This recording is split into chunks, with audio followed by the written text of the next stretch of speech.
रात के 2 बजे थे। अमन की आंखें खुली थी, लेकिन किताब के पन्ने धुंधले दिख रहे थे। टेबल पर कॉफी के 3 कप पड़े थे। मोबाइल साइलेंट था और कमरे में सिर्फ घड़ी की टिक टिक सुनाई दे रही थी। कल उसका एग्जाम था। ये आखिरी मौका है, उसने खुद से कहा। पिछले 2 साल से वो इस एक एग्जाम की तैयारी कर रहा था।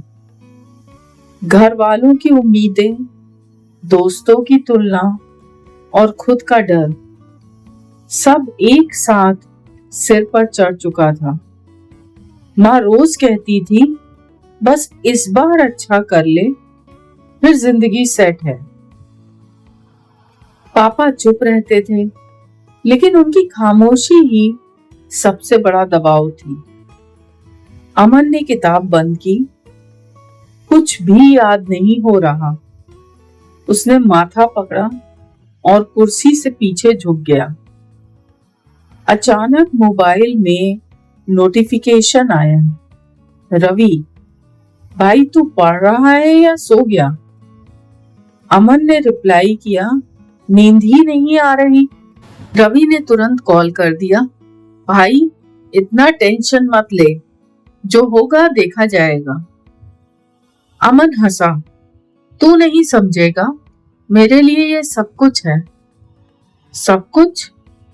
रवि ने कहा, या तूने खुद बना लिया है? अमन चुप हो गया।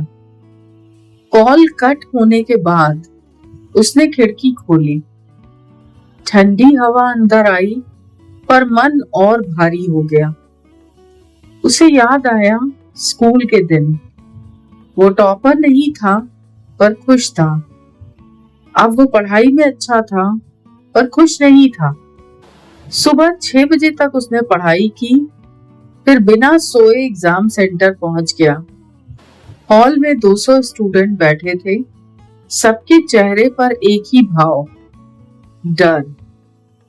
पेपर मिला, पहला सवाल देखा। ये तो आता था, पर दिमाग खाली था।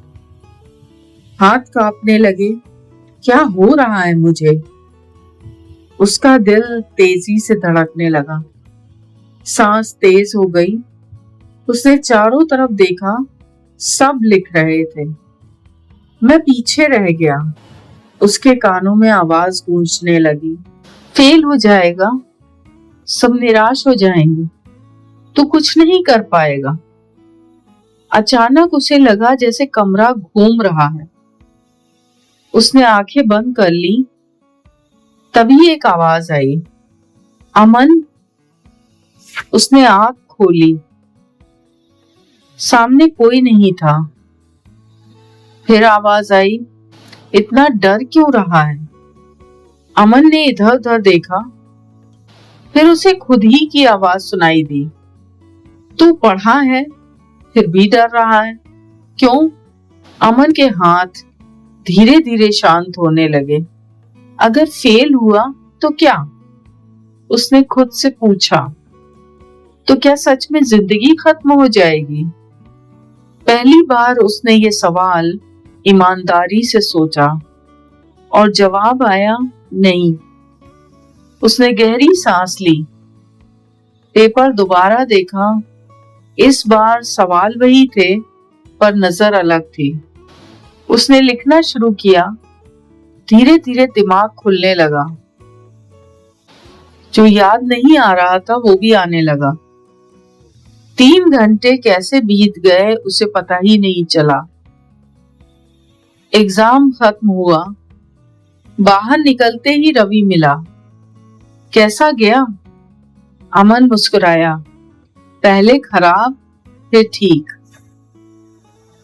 रवि हंसा, मतलब तू बच गया। अमन ने कहा, शायद, लेकिन इस बार एग्जाम से ज्यादा मैंने खुद को समझा। कुछ हफ्तों बाद रिजल्ट आया। अमन पास था, अच्छा स्कोर भी था। घर में खुशी थी। माँ की आंखों में आंसू थे। पापा पहली बार खुले दिल से मुस्कुराए। लेकिन अमन के अंदर कुछ बदल चुका था। उसने महसूस किया एग्जाम सिर्फ एक टेस्ट था, जिंदगी नहीं। उस दिन रात को उसने डायरी में लिखा, डर से बड़ा कोई एग्जाम नहीं होता और जो इससे पास कर ले वो जिंदगी में कभी फेल नहीं होता। और पहली बार उसे चैन की नींद आई।